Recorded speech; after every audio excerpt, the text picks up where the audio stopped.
Para começar, um número que vai te fazer cair da cadeira.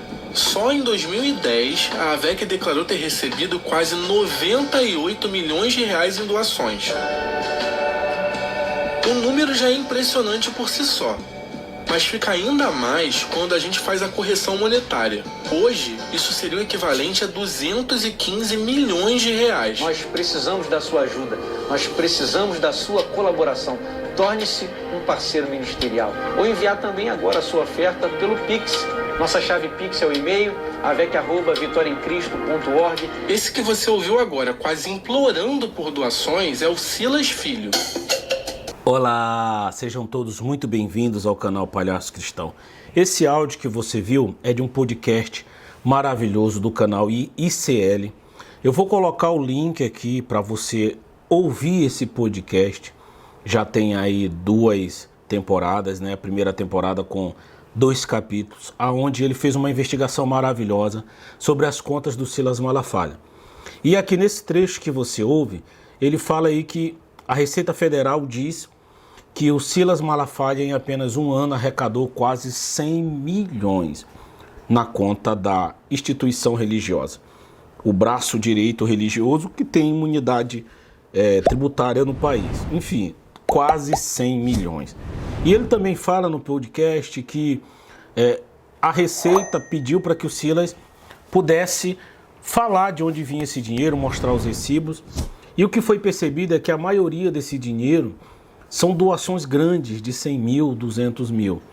Não conseguiram identificar direito de onde vinha tanto dinheiro. Inclusive no próprio podcast ele fala que no ano de 2024 a associação do Silas Malafaia foi condenada a pagar uma indenização, uma multa de 20 e poucos milhões. Segundo a justiça, ele teria que pagar esse dinheiro, que era justamente os impostos que ele não foi pago, que ele não pagou por ter imunidade tributária. E a justiça entendeu que essa imunidade tributária seria se a associação conseguisse provar o seu trabalho eclesiástico, o que não provou. Encontraram dinheiro dessas contas saindo para diversos fins, nada eclesiástico. Silas Malafaia é um pastor muito polêmico, que tem uma personalidade muito forte, tem uma ótima argumentação, mas aparentemente demonstra ser uma pessoa muito segura, e isso se explica pelo comportamento que ele tem de estar sempre intimidando as pessoas que estão por perto, sempre querendo gritar mais alto. Silas Malafaia é um exemplo claríssimo de que o negócio da fé no Brasil é um negócio que vai muito bem, obrigado. Em apenas um ano, a associação arrecadou quase 100 milhões de reais. O negócio da fé, um dinheiro que muitas vezes vem de boletos, vem de Pix, de pessoas que estão fragilizadas, que muitas vezes não têm nem o que comer dentro das suas casas. E você vê no finalzinho aí o filho do Silas Malafaia pedindo doações no programa, pedindo dinheiro como se não tivesse nem o dinheiro da conta de luz. As pessoas assistem esses apelos e de fato eu acredito que esses pastores não têm nada.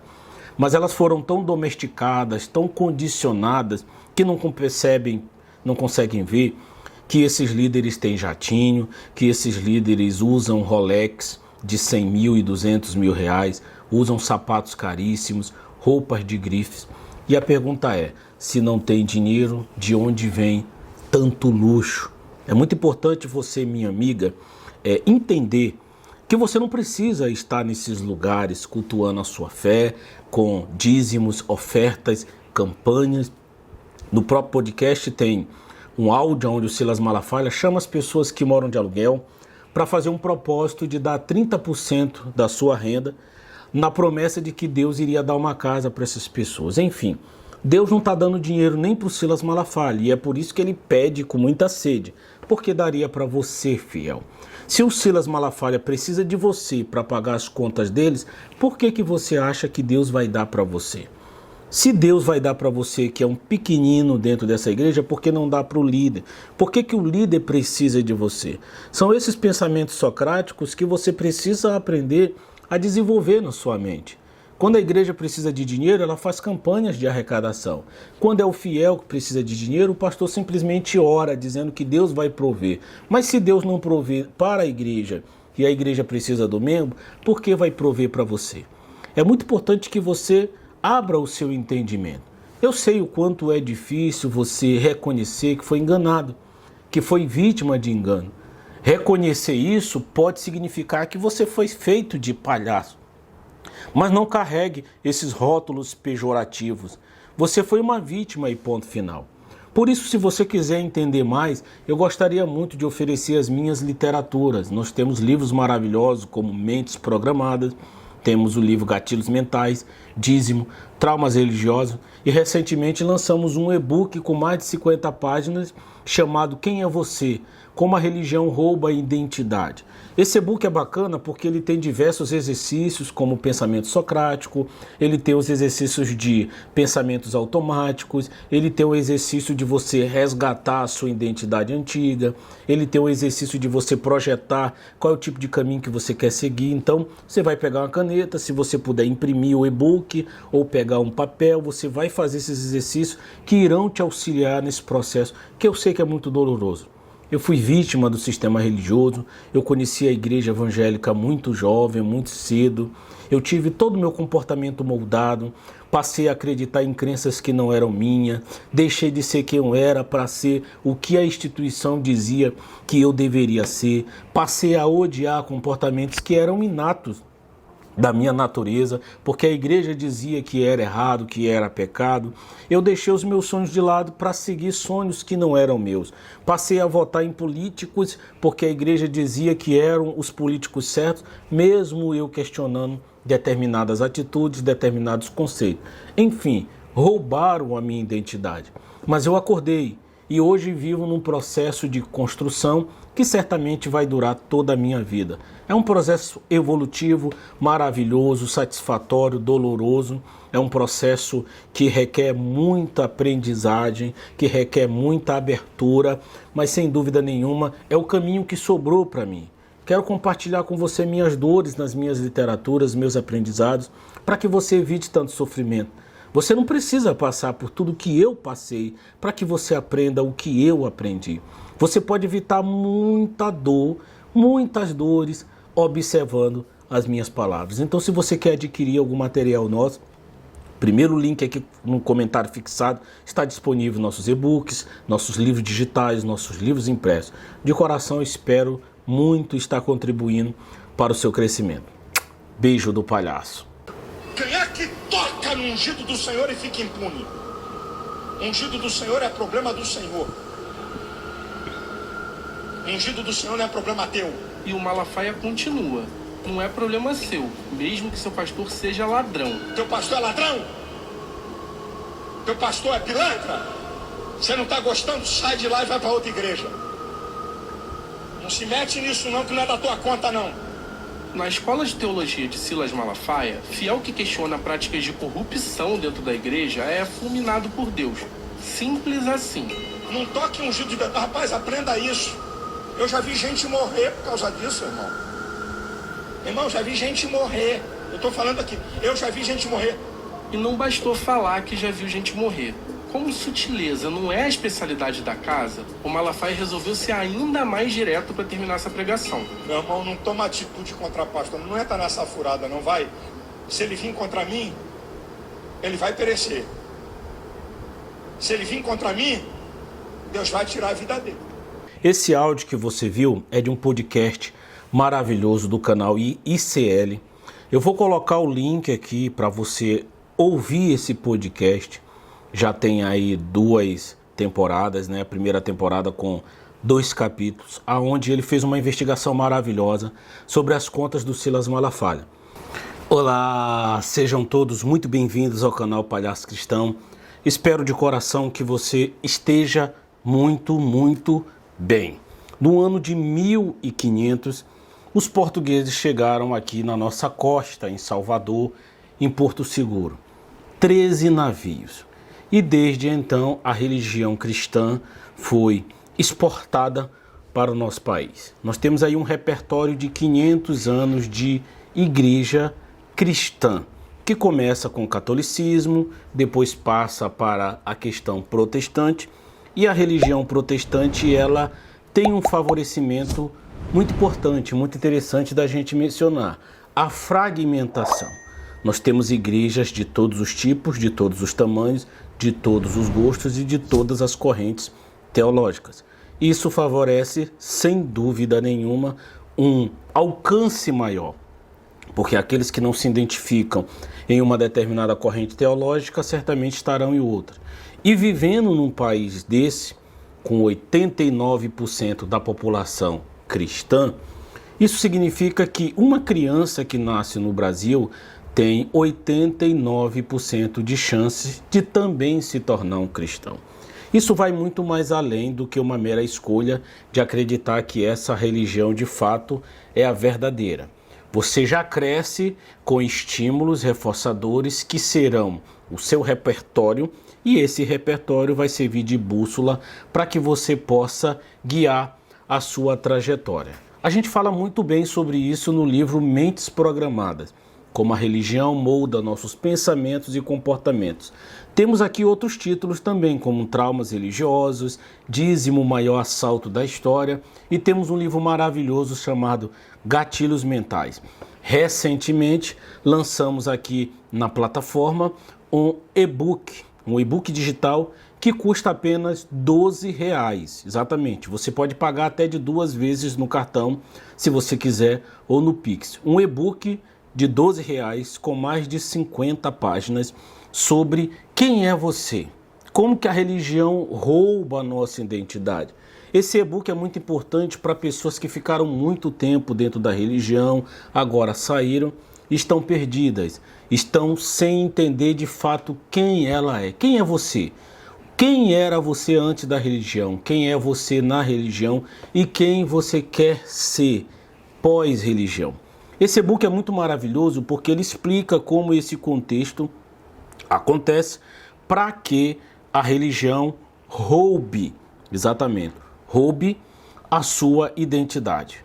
Eu vou só destacar para você, antes da gente comentar sobre essa fala do Malafaia, alguns pontos, alguns capítulos, né? O nosso e-book tem 15 capítulos, é um e-book maravilhoso, tem exercício. Eu vou destacar alguns capítulos aqui para você, ó. O início da programação, quem era você antes de ser crente, então a gente vai provocar você para você resgatar as suas memórias. Temos aqui a personalidade na igreja, matar o meu eu em nome de Deus, o apagamento da identidade, o papel dos líderes nessa manipulação, o processo de retomada de identidade. Aí temos outros capítulos e temos alguns, encerramos o livro, o e-book, fazendo os exercícios psicológicos. Tem lá umas linhas onde você vai fazer o exercício sobre quem você é.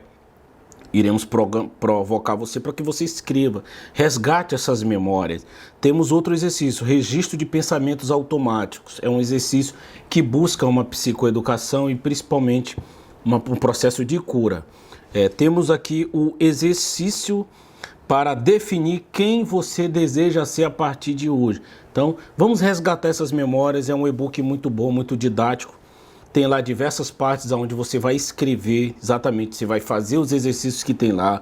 Vai, por exemplo, tem o exercício sobre pensamento socrático, maravilhoso. É um e-book muito bom para que você se encontre, para que você resgate. Por que eu gastei tanto tempo falando sobre nossas literaturas? Porque é ideal que você aprenda a se proteger. O nosso país, a religião cristã, ela é muito forte. E não tem problema em você ser cristão. O grande problema é que as pessoas não aprendem a se proteger. Elas são vítimas de narrativas fraudulentas, de narrativas chulas, fracas, rasas, porque não estudam. Então nós estamos aqui oferecendo a você literaturas por preços muito pequenos. Vai custar muito menos do que o que você deu nessas igrejas. Para que você possa se cuidar, se tratar, aprender a entender como que esse universo de abuso religioso funciona. Nós temos aí a fala do Silas Malafaia, que é o líder, que é o dono da igreja Assembleia de Deus Brasil para Cristo. Então, você vê aí ele categoricamente falando sobre o terror de se levantar contra os ungidos do Senhor. Essa é a ideia que se tem dentro dos templos. Aquele que se levantar contra o ungido de Deus vai perecer. E quem são os ungidos de Deus na leitura desses pastores? Os ungidos de Deus são os líderes, os pastores que nesse cenário brasileiro estão evasando divisas, estão com enriquecimento ilícito, uso errôneo da máquina da instituição, uma máquina que goza de imunidade tributária em vários aspectos. Então, os falsos pastores estão se utilizando desse tipo de mecanismo da legislação brasileira para ter enriquecimento ilícito. E eles não querem ser contrariados, eles querem se colocar como os enviados de Deus, os verdadeiros papas da modernidade, os ungidos do Senhor. Ninguém pode questionar, ninguém pode falar nada. Você tem que deixar na mão de Deus. Inclusive, no nosso livro Traumas Religiosos, a gente tem um capítulo exclusivo sobre argumentos que escravizam. São 12 argumentos que eu coloquei lá para você aprender como eles funcionam. Deixar na mão de Deus. Quando o pastor identifica um fiel em pecado, um obreiro, ele age afastando, expulsando, muitas das vezes humilhando e ridicularizando. Mas quando é o pastor que é detectado com problemas, ele vem com esse discurso de que você deve deixar na mão de Deus. E você vê algo muito curioso na fala do Silas Malafaia. Ele diz que aquele que for contra ele vai morrer, vai perder a vida. Deus irá matá-lo. Essa é uma das principais armas da religião cristã moderna.